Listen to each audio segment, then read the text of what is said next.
Have you heard the old saying, you must love yourself before you can love anyone else? People often share that as the ultimate friendship and relationship advice, but they don't provide any guidance on how to love yourself. It just leaves us feeling either defensive, like it was only our fault that our relationships and friendships failed, or it leaves us with more questions and answers. How do I love myself? What are the steps? Where do I get started? That's why I want to invite you to a 3-day virtual conference, Love Yourself First, How to Develop Supportive Friendships and Meaningful Relationships. For 3 days from February 10th to the 12th, join me and 5 other amazing coaches, experts, and professionals for this empowerment event.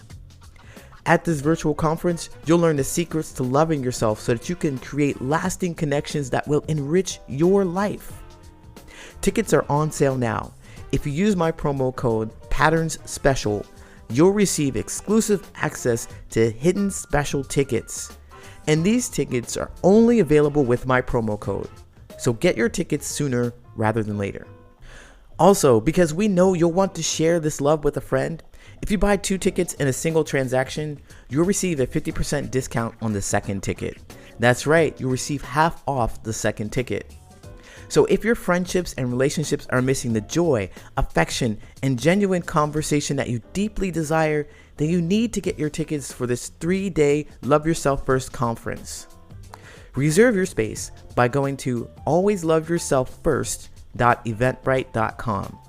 And don't forget to use the promo code Patterns Special. Once again, get your tickets at alwaysloveyourselffirst.eventbrite.com. and use promo code Patterns Special to get your special promo tickets. I'll see you there. Hey, what's going on? My name's Coach Lee Hopkins. My pronouns are he, him, his, and you're listening to the Patterns of Possibility podcast. This is a podcast dedicated to helping you replace harmful patterns with new possibilities. In each episode, we'll explore topics that inspire you to be yourself, live your truth, and make lasting friendships. In this episode, we are going to be talking about friendships becoming unrecognizable. When your friendships have changed so much in some way that you don't recognize the people in it. Are you ready? Let's go.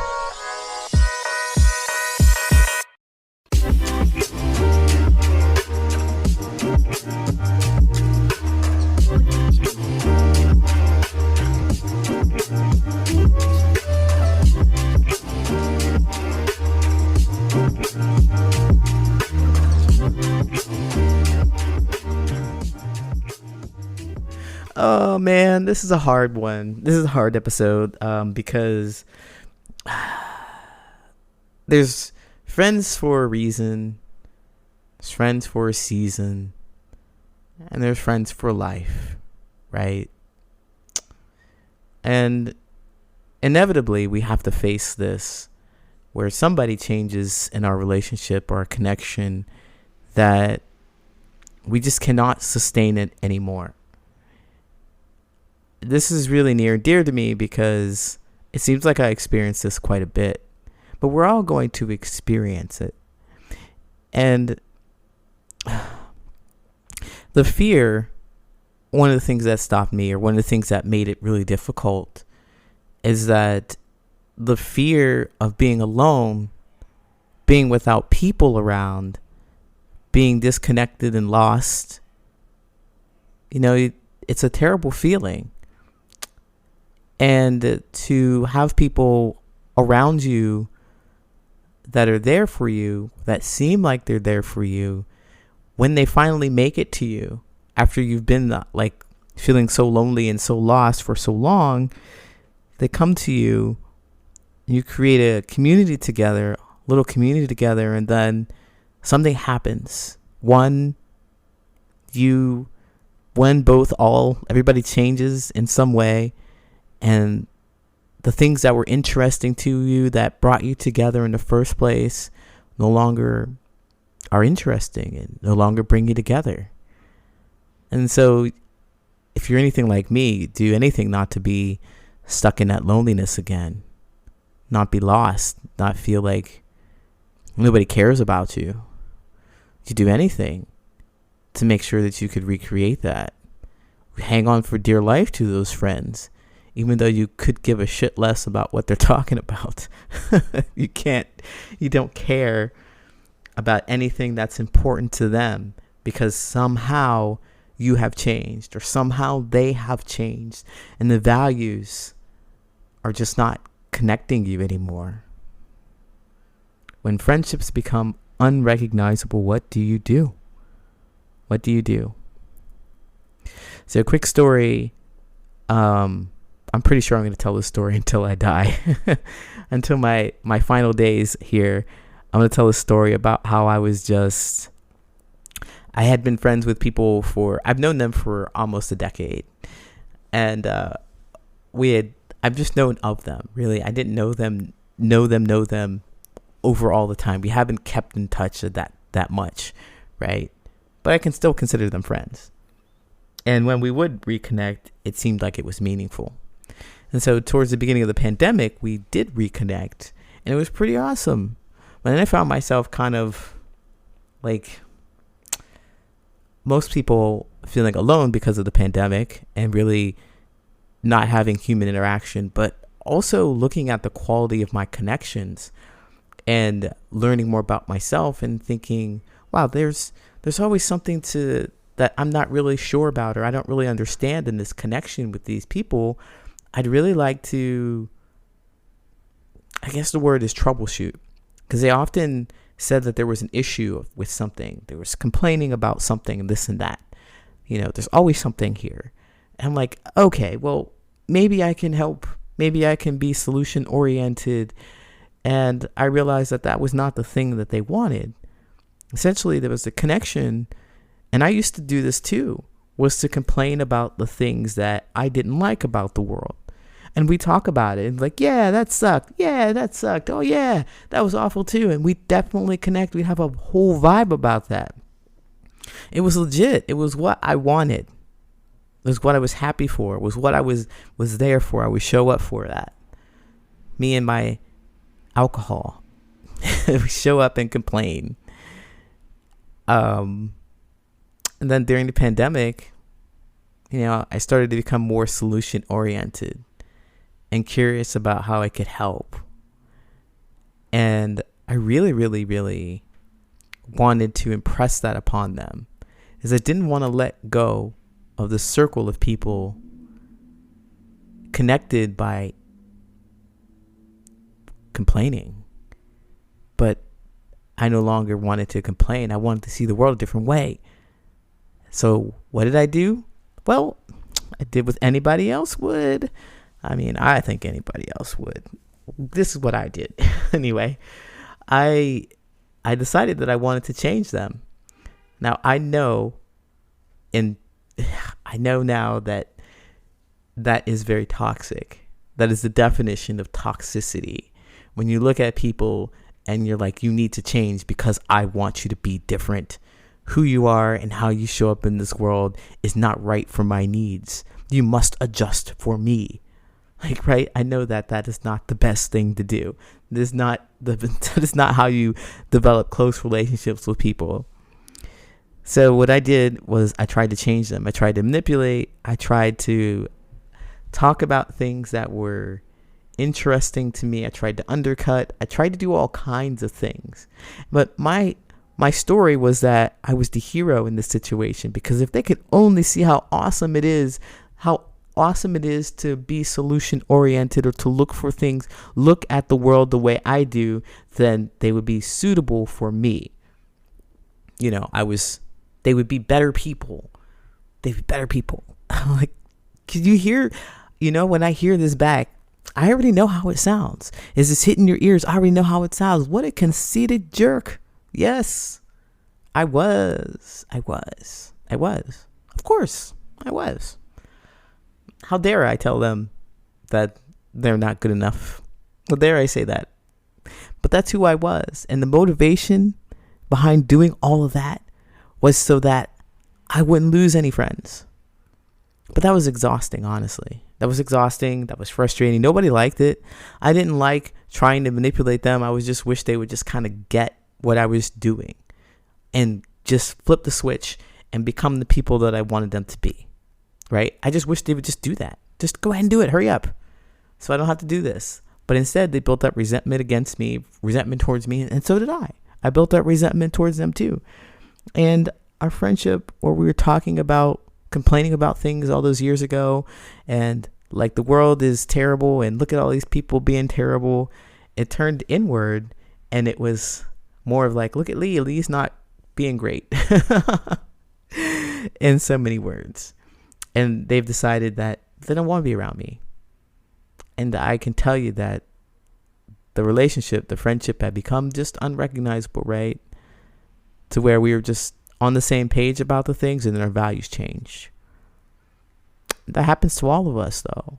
That's just one of the most visible times in my life that has happened. But it's happened many, many, many times where I've known someone, they've gotten married, they've gone to college, or they've graduated from college, they've gotten divorced, they've had a major life change, they started a new job, where our values just all of a sudden changed. Now they're working so much, or they're making so much more money than me, or they're spending differently, or they suddenly have different habits that they didn't have before that I don't understand, or they have different tastes, like they're interested in different hobbies that I didn't have, or that I don't know anything about. All of a sudden they believe that they're better than me, or that I'm better than them because something different has happened in my life. That happens, and that will continue to happen. It's a pattern of behavior. It's a pattern, rather, where we have friends for a reason, we have friends for a season, and we have friends for life. I think we can get closer to having friends for life if we know more about ourselves. If we are connected on core values. Now, when I say core values, I mean these are the values that we decide to accept. They are not the values that are passed down from us to us from our families. They are not the ideas that your parents have given you and told you about the world. They are not the things that you have seen on TV and you believe. They're not the things that you've heard on podcasts and you suddenly believe. They are formed from the experiences that you have had in your life and you cling to. They are the core values of who you are. The problem is that most of us don't get to know these core values until we're intentional about discovering them. So most of our lives will do the thing that society tells us to do and not pay attention to who we are and what we really want. We'll go to school. We'll go to college. We'll graduate from college. We'll get married. We'll have kids. We'll go through all the emotions, the emotions, without really checking in to see what it is that we really want. What is it that I really want? What do I really value? How do I want to spend money? How do I want to spend my time? What do I want to do with my life? What do I want to do? We don't ask ourselves these questions until we've gone through all the motions of doing the things society has told us to do. And then we stop and we think, well, I'm not happy. They promised me that if I carried these values, if I did these things, if I lived the American way, that I will have the life of my dreams.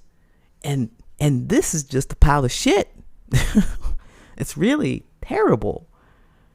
It's really terrible, right? And so when that happens, this is where we start looking at our own values and considering whether or not we want to keep what they have told us or pick up something new. And if you are the person who is going through this process, deciding what values you're going to keep, you're going to lose some friends along with those values, because some of your friends are going to hang on so tightly to those values.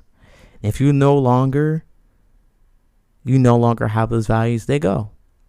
And it's hard because you've been with them since you went to college together. They've been at your They've been at your marriage. They've been at your wedding. They've been at your wedding. You know, they've seen your kids grow together, and all of a sudden you're just like, yeah, these values suck. I don't want them. And they leave with you. They leave. Your friends are gone. You have now become unrecognizable to them. And it's the same for you. You're like, this thing that used to make me happy, I don't want it. But then you get to be alone. And it is very powerful to be alone. It's important to be alone. It's important to know who you are and what you want. So the sooner you get to that point, the less time you spend in that void of loneliness or just exploring by yourself, not sure what you're looking for. If you had a roadmap or a light, because the journey is absolutely yours. It's only yours. But if you had some guidance on what you're looking for, it'll make it a lot easier. Of course, that's what I'm here for. I hope the sound of my voice reaches you and you recognize if you're this person who is about to step out on your own journey away from these values that you've had before, away from the things that you've been told to do, away from the things that you've been told to believe, and discover what it is that you want for yourself and how you feel about it. I wish you much success. Don't be afraid. You can only learn something. That's the absolute truth. I'll be right back with the Answer Reddit friendship advice question. Do you feel like you've outgrown your friends and want to find new ones? Do you want to talk about why your friends suddenly stopped trying to hang out with you? Are you facing a friendship breakup and you feel alone and you need some support? Well, I can help. My name's Coach Lee. I'm a friendship coach and I help people make lasting friendships. I'm currently running a New Year, New You special. If you want to make a change in your friendships but you don't know where to start, I've got you. This special is 60% off my regular 60-minute coaching sessions. That's more than half off of the regular coaching sessions. For 60 minutes, I ask that you bring an open mind and honesty to our conversation, and I will provide you with a safe space where you can share your feelings. You will be heard and validated. However, I want to let you know that this is not a venting session. I wouldn't be doing my job as a coach if I didn't provide you with the insight and empowerment that you were paying me for. This call is for you if you suddenly had a shift in your friendships and need help figuring out why. This call is for you if you feel uncomfortable talking to your friends right now about something that's happened in your friendship. This call is for you if you want to stop feeling like you're less than and build supportive, meaningful friendships. Go to patternsofpossibility.com to find that New Year, New You special and book your call today. Better hurry because the offer ends on January 31st. How long do you give a friend of 10 plus years to reach out before you decided the friendship is done? My quote, best friend, unquote, of 10 plus years completely ghosted us and our group of friends for a couple of weeks after we paid and went on 2 summer trips last summer. She did not respond to messages, stopped talking in the group chat, and it's currently been about 6 months since we've heard from her. Granted, this friend who is very shy, introverted, and still gets treated like a child at home. Our group of friends are all 25 and older, and she has no desire to learn how to drive, get a job, or stand up to her mom who treats her this way. We all thought she may be depressed and not pleased with the way her life is going, and that's why she's isolated herself. But this is also a friend where you also put more effort in that is given, always reaching out first, always checking up on her and seeing what's wrong. Okay. I think I've gotten to a point where I don't even care that I haven't reached out or she's ghosted us these past 6 months. I feel like I want a 50-50 in a friendship and that I just can't keep going above and beyond anymore. She hates confrontation, and every friendship that she's had has failed because she lets things build up and rather not say anything until the other party brings it up. When the other person notices the distance and the attitude and then brings it up, it ends up in a blowout that the other party doesn't want to continue the friendship. I need advice. Were me and my best friend ever really best friends? Should I let the friendship go since she's clearly not going to reach out anytime soon? Well, yeah. Well, thanks for writing your question. They didn't ask me, but this is really a great question, and it really illustrates how we change in our friendships. Like, it's something that wasn't noticeable. It's something that you didn't intend to. It was something that was always there, but you have changed. This is what's happened. You have changed. You have become fatigued in the sense of you always reaching out, and you're always trying to connect with this person. You're always putting the effort in, hoping that something will change, and you just recognize that this is just a pattern of behavior on a hamster wheel. You keep going and going and going and going and going and going and going and giving and giving and giving and giving and giving and giving and going and say, hey, hey, hey, hey, hey, hey, I want your friend. I want to be your friend. I want to be your friend. I want to be your friend. And they're like, yeah, halfy. They're not even halfing. It's nowhere near 50-50. It's nowhere near 50-50. You're just pursuing them and hoping that they will notice the pursuit and change. And all of a sudden be like, whoa, this awesome person is trying to hang out with me. I better do that more often. And just recognize that they want to be in a friendship with you, be a closer friendship, a 50-50 friendship. And that doesn't seem to be what happened. And usually, unfortunately, it happens the way as you described here.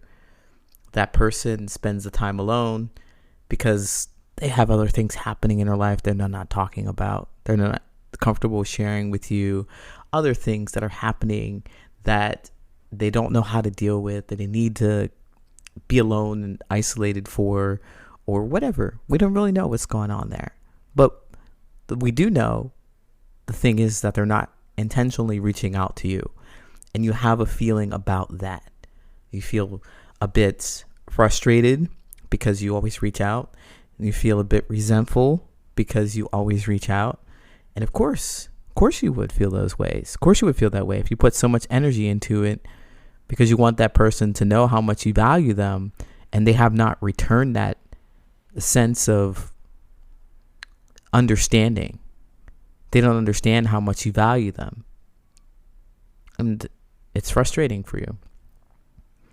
Now, what does this have to do with unrecognizable friendships? Well, it's unrecognizable because now you've changed.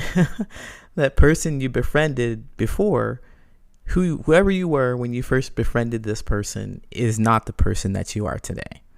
Because otherwise you'd be okay with reaching out to them. You wouldn't have posted this.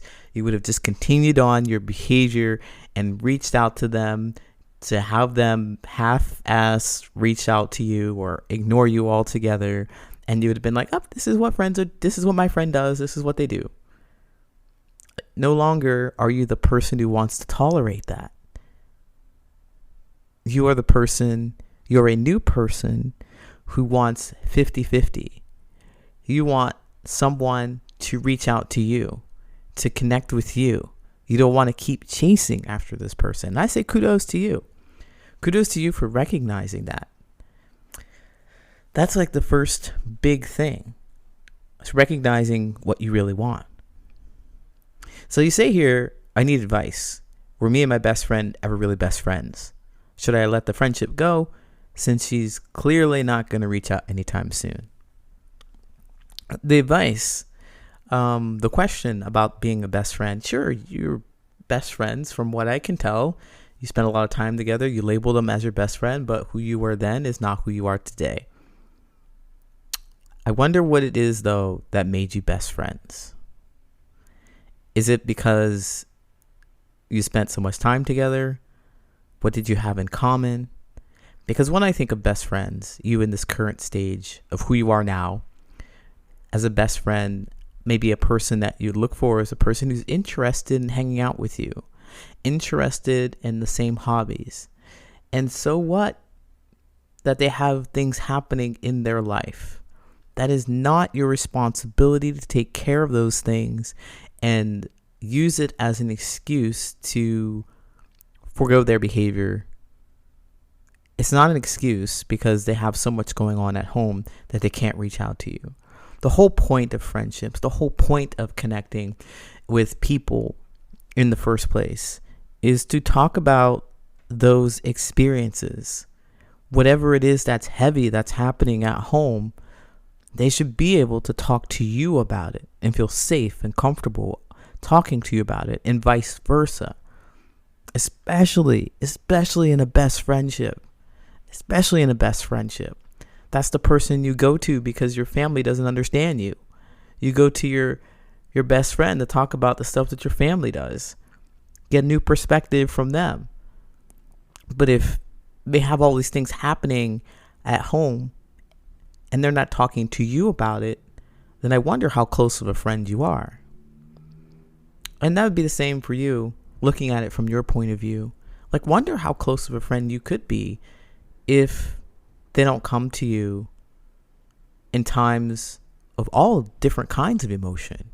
Not just when they're frustrated with their family, but just because there's a joy to hang out with you. It's a joy to know you. It's delightful. It's fun. It's exciting to be with you. I want to share something. They want to share something with you, right?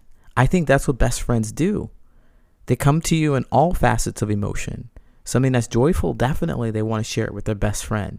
When they're sad, they want a shoulder to cry on. When they're angry, they want to be outraged with somebody. And when they're sad or when they're afraid, they want somebody to help them work through that fear. They want somebody to face the fear with them. Were you ever best friends? That's a question for you.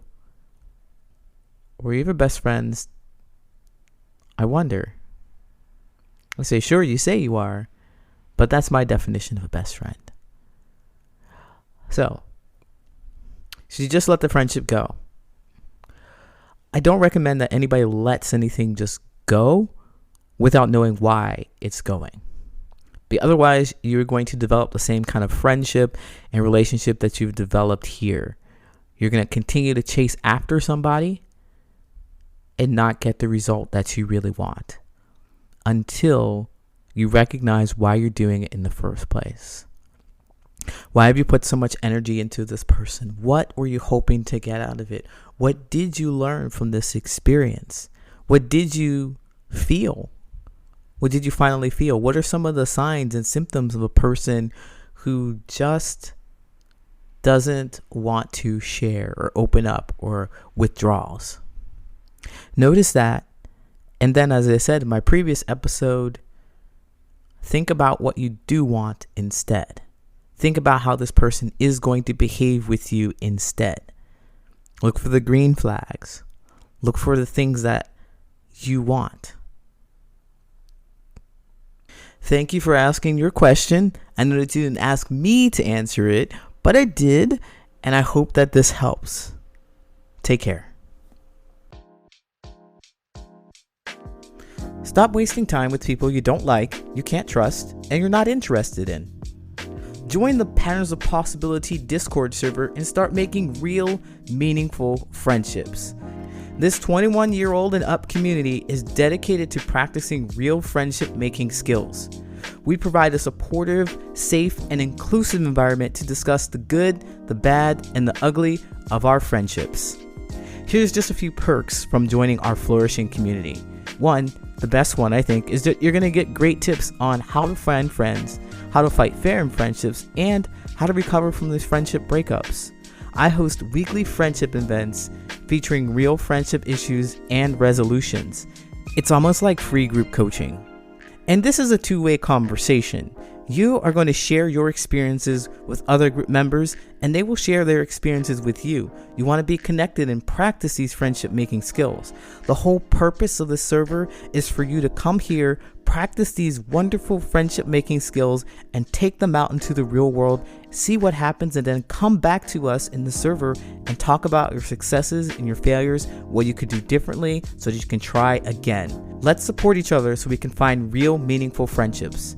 If you're interested, you can apply at my website, patternsofpossibility.com/Discord sign up. And I said apply because we appreciate quality over quantity, and we request that all newcomers go through a little screening process before they're allowed on the server. So if you're interested in joining a supportive, safe, and inclusive environment that helps you make genuine, lasting friendships, then you need to check out the Patterns of Possibility Discord server.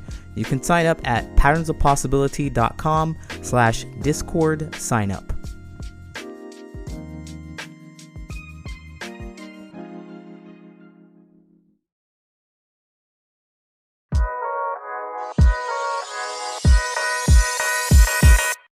My name is Coach Lee Hopkins, and you have been listening to the Patterns of Possibility podcast. You can find me at patternsofpossibility.com and on all social media at Patterns of Possibility. And as always, I want to encourage you to be yourself, live your truth, and there you'll make lasting friendships.